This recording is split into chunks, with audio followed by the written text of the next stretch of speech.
की इजाज़त हो तो पहले मैं अवाम की राय ज़रा आपको सुनवा दूँ इस बजट के ऊपर, ताकि लोगों को मालूम हो सके, आप लोगों की राय आम लोगों तक पहुंच जाए कि लोग सोच किस तरह रहे हैं इस बजट को लेकर।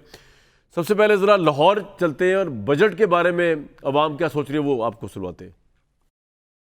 अवाम तो बदुआ दे रही है सर। बजट आया है हमारे लिए, खुशहाली नहीं आई, हमारे लिए फांसी आई है। बच्चे हमारे भूखे मर रहे हैं, या बिल दें या बच्चों को खाना दें। हर चीज़ तो महंगी कर ਦਿੱਤੀ ਨੇ। ਗੈਸ ਮਹਿੰਗੀ, ਪੈਟਰੋਲ ਮਹਿੰਗਾ, ਬੱਤੀ ਮਹਿੰਗੀ ਕਰੀ ਜਾ ਰਹੇ ਨੇ। ਬੱਚੇ ਜਿਹੜੇ ਨੇ ਭੁੱਖੇ ਮਰਨ ਲੱਗ ਪਏ ਨੇ ਘਰਾਂ ਦੇ ਵਿੱਚ। ਇੱਕ ਬੰਦੇ ਦੀ ਤਨਖਾਹ 35,000 ਰੁਪਏ ਤੇ 40,000 ਉਹਨੂੰ ਬਿੱਲ ਭੇਜਣ ਦੇ ਨੇ। ਇਹ ਕੀ ਰਿਲੀਫ है आवाम ਦਾ। बजट जो है ना वो ऐसा है कि जैसे खून निचोड़ के रख दिया लोगों, चाहे वो छोटा बंदा है चाहे वो दरमियाना बंदा है, हर हालत में खून निकाल रहे हैं, चूस रहे हैं लोगों का। हम इस बजट से बिल्कुल नहीं खुश है। मैं गरीब आदमी हूँ, मैं रेडी चलाता हूँ, मैं जलील हो रहा हूँ। 6-6 महीने का बिल चार्ज देता है, किस्तें करा करा के जमा कराना पड़ता है। गरीब सौ पीसी गई है, पेट्रोल ਵੱਧ ਗਿਆ, बिजली ਵੱਧ गई, हर चीज़ ਵੱਧ गई। सवेर का मैं आया है, मैं 11 बजे 1 रुपया नहीं मैं वट के वेखे। इतना रिलीफ दिया है कि जो बंदा पहले कुछ खा रहा था ना वो अब भूखा रहने की नौबत आ गई है। मजीद टैक्स पे टैक्स लगा रहे हैं। टमाटर 200 है, घिया 300 है, क्या करे गरीब बंदा? अब बिल दें या खाने खाएं? ये तो आम बजट होता ही नहीं है। जो असम्बलियों में बैठे होते हैं उनके लिए बजट बनता है, आम आवाम पे टैक्स लगाई जा रहे हैं। बजट जो आया है क्या वो आवाम के लिए है या एलीट क्लास के लिए है? गरीब आदमी रोटी नहीं खा सकता। 1,000 रुपया कमाएगा, उसको घर के कौन कौन से खर्चे पूरे करेगा? गरीब आदमी जो है वो तो मर रहा है। अगर मजदूरी एक दिन ना करें तो घर का चूल्हा ही नहीं जलता। बिजली के बिलों के लिए बहुत ज़्यादा परेशान है। इतने यूनिट इस्तेमाल नहीं लोग करते जितने उन्होंने टैक्सेस बीच में जो है ना वो डाल दिए हैं। रीढ़ी लगाए सुबह से बिस्मिल्लाह नहीं हुई, हम किधर जाएंगे? बच्चों के रोजी कहाँ से कमाएं? बजट ने गरीब आवाम का कमर ही तोड़ दिया। हर बंदा रोड पे आया हुआ है। गरीब आवाम के लिए बजट में उन लोगों ने कुछ भी नहीं दिया। टैक्सों के ऊपर टैक्स है। हमें तो सिर्फ ये पता है कि जी बिजली का बिल 27,000 है, उसकी इंस्टॉलमेंट करवा के पे कर रहे हैं। बस इन्हीं चक्करों में बच्चों को भूखे मार रहे हैं हम लोग तो बस। लगे आज ज़रा मुल्तान का भी लोगों की राय सुन लें बजट के ऊपर।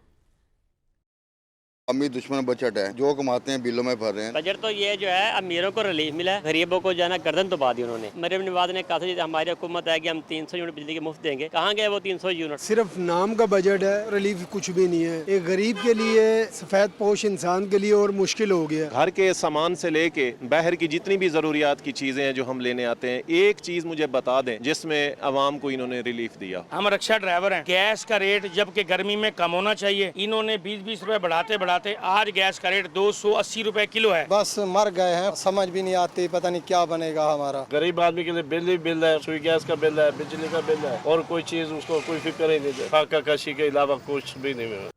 कराची का भी सुन लें जी, उसके बाद फिर मिफ्ता इस्माइल साहब और शाहिद खान अब्बासी साहब से बात करते हैं।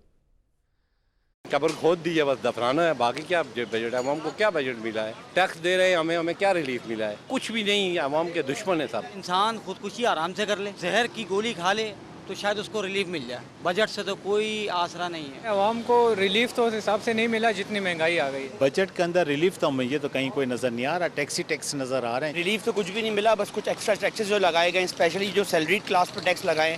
ये बजट नहीं है, आवाम पे जुल्म है। कुव्वत खरीद ही खत्म हो गई। किसी भी चीज़ पे कोई रिलीफ नहीं मिला। बजट आने के बाद मजीद जो है और परेशानियाँ बढ़ गई। मजीद टैक्स लग के आ रहे हैं तो बजट में तो क्या, हमें तो कोई फायदा नहीं हो रहा। सैलरी वही की वही है, आपके अखराजात बढ़ते जा रहे हैं। एक तरफ तो ये अवाम की आपको हालात आप देख रहे हैं, दूसरी तरफ जो है वो हुकूमत ने अपने लिए जो है वो काफ़ी मराद में इजाफा किया है। पीपल्स पार्टी के अब्दुल कादिर पटेल की जानिब से तरमीम की गई, उसमें ये कहा गया कि जी अरकान असम्बली का सफरी अलाउंस 10 रुपये किलोमीटर से बढ़ाकर 25 रुपये, ये उस मुल्क के लिए जहाँ जो मुल्क कह रहा है कि हमारे पैसे ही नहीं है, ये उसका मैं आपको बता रहा हूँ। सफरी सहूलियात बढ़ा दी गई, मुफ्त टिकट्स की तादाद जो है मेंबर्स के लिए वो 25 से बढ़ाकर 30 कर दी गई। वज़ीर-ए-आज़म हाउस के लिए 45 करोड़, वज़ीर-ए-आज़म ऑफिस के लिए 80 करोड़ रुपये मुख्तस किए गए, जबकि 710 अरब रुपए पार्लियामेंट, सुप्रीम कोर्ट, ऐवान सदर और इलेक्शन कमीशन पाकिस्तान जैसे इदारों के लिए भी मुख्तस कर दिए गए। वो मुल्क जो कि मकरूज़ है, वो मुल्क जिसके पास खाने को पैसा नहीं, वो मुल्क जो कि IMF के अंडर चल रहा है, वो मुल्क जो आवाम के लिए लीथल तरीन बजट दे रहा है, उसकी ये हालात है। बहुत वार्म वेलकम बन सके मिफ्ता साहब, शाहिद साहब। सर, एक तो ये कि बड़े आराम से तनकीद हम कर रहे हैं, हम करते आ रहे हैं, आप भी कर रहे हैं, हम तो खैर मीडिया काम है करना, लेकिन दूसरी तरफ हुकूमत का एक पॉइंट ऑफ व्यू है। वो कह रहे हैं कि जिन हालात में हमें मुल्क मिला है IMF के शिकंजे में, हमारे पास इससे अनपॉपुलर बजट देने की कोई और ऑप्शन ही नहीं थी, और हम क्यों अनपॉपुलर देते? इससे तो हम खुद अनपॉपुलर हो रहे हैं। हमारे पास चॉइस नहीं थी। चॉइस थी इनके पास सर, इससे अच्छा बजट देने की हुकूमत के पास?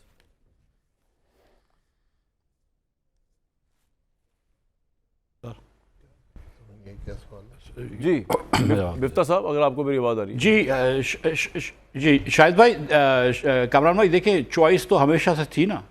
हुकूमत बिल्कुल अपने अखराजात कम कर सकते थे। आपने ख़ुद बताया वज़ीर आज़म हाउस के अखराजात, लेकिन अगर आप ओवरऑल देखें, चले एक पर्टिकुलर हाउस को छोड़ देते हैं, तो हुकूमत ने 28% अपना ख़र्चा बढ़ाया है, अखराजात बढ़ाए हैं अपने जारी अखराजात, करंट एक्सपेंडिचर्स, जो कि बिल्कुल इतने मुनासिब नहीं है कि इतनी महंगाई के वक्त में जब आप आवाम से इतनी कुर्बानियाँ मांग रहे हैं, जब एक तरफ आप आवाम को कह रहे हैं कि हम नौकरी पेशा लोगों के टैक्स के ऊपर टैक्स लेंगे, हम लाख रुपए की तनख्वाहदार के ऊपर टैक्स डबल कर देंगे, हम 5 लाख रुपए की तनख्वाहदार का टैक्स जो है वो 22,500 रुपये से बढ़ा देंगे माहाना, और 1,13,750 कर देंगे। जब आप इतना टैक्स ले रहे हैं लोगों से, तो उसके पास आपके पास बिल्कुल चॉइस थी कि आप अपना 24% अखराजात ना बढ़ाते, जारी अखराजात, आप 30% से ज़्यादा PSDP और ADPs ना बढ़ाते। 500 अरब रुपया MNAs और MPAs के लिए हुकूमतों ने इस साल मुख्तस किया है। ये मेरे ख्याल से सरासर ज़्यादती है। तो बिल्कुल हुकूमत के पास चॉइस थी कि हुकूमत जो है वो बजट के अंदर लोगों के लिए आसानी कर लेता, लेकिन हुकूमत ने अपनी सियासत पे आँच नहीं आने दी। ये सियासी बजट है। सच्ची बात है कि पीपल्स पार्टी और PMLN की जो साहब, ये सियासी बजट कैसे हो सकता है? इतना अनपॉपुलर बजट कोई हुकूमत कैसे दे सकती है जानबूझ के? ये एक सवाल है मेरे ज़हन में कि किस तरह कर सकते हैं इस तरह।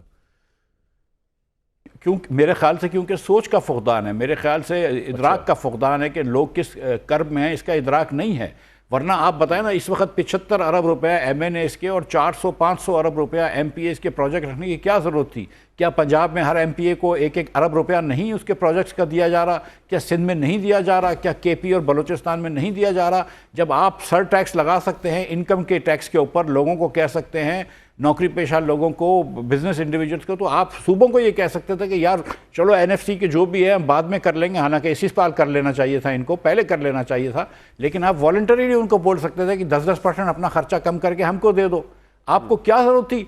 30,000 अरब रुपया हुकूमत पाकिस्तान की 6 हुकूमतें 7 हुकूमतें जो हैं सूबे की और ये वफाक की मिलकर खर्च करती हैं, जो हमारी कौमी इनकम का, कौमी आमदन का या कौमी पैदावार का 25% हिस्सा है। तो 25% हिस्सा तो हुकूमत अपने ऊपर खर्च कर देती है, तो फिर बचेगा क्या किसी के लिए? शाहिद साहब, आपको मेरी आवाज़ आ रही है सर? क्लियर? शाहिद खान साहब जी आप पूरी कट के बोले। मैं अच्छा, आपने और मिफ्ता इस्माइल साहब ने यही बात पहले भी एक दफ़ा की थी। 500 अरब अरकान असम्बली को जो मिल रहा है डेवलपमेंट फंड की मद में, तो उसमें वफाकी वज़ीर इत्तलात ने रिस्पॉन्ड किया था। मैं चाहता हूँ ज़रा वो सुन लें, उसके बाद आप उनको भी रिस्पॉन्ड कर सकते हैं इस प्रोग्राम के प्लेटफॉर्म से। सुनवा दें ज़रा, ये 500 अरब वाली बात जो है, इसको अता तारड़ साहब ने कहा था कि ये बात जो है वो फैक्चुअली सही नहीं है। सुनवा दें जी। मेरे बहुत ही मोहतरम बड़े भाई शाहिद खान अब्बासी साहब और मिफ्ता इस्माइल साहब कह रहे थे कि जी बातें तो की हैं, तो इस हवाले से किया क्या है? ना तो कोई 500 अरब रुपया डेवलपमेंट स्कीमों में कोई MNAs MPAs को दिया गया है, ना इसका कोई इरादा रखा है। बहुत ही मिस इन्फॉर्म्ड है, शायद किताब ठीक नहीं पढ़ी दोनों साहिबान ने। तो अखराजात में कमी के हवाले से काबीना ने सबसे पहले एग्जाम्पल सेट किया। फिर ये जो महकमों को जम किया जा रहा है, जब मिफ्ता साहब वजीर खजाना थे तो महंगाई तब बहुत ज्यादा थी, आज बहुत कम हुई है। शाहिद साहब, मिस इन्फॉर्मेशन है आपके पास। अखराजात को कम कह रही गवर्नमेंट, कह रही हमने किया है। शाहिद साहब, अखराजात कम किए हैं, 24% इजाफा है अखराजात के अंदर। बजट में हम मुल्क की बात कर रहे हैं, पाकिस्तान में 500 अरब से ज़्यादा आपने MNA MPAs के लिए रख लिया है। ये किस मकसद के लिए रखा है? ये बजट, अब मुल्क के पास गैर मामूली हालात हैं।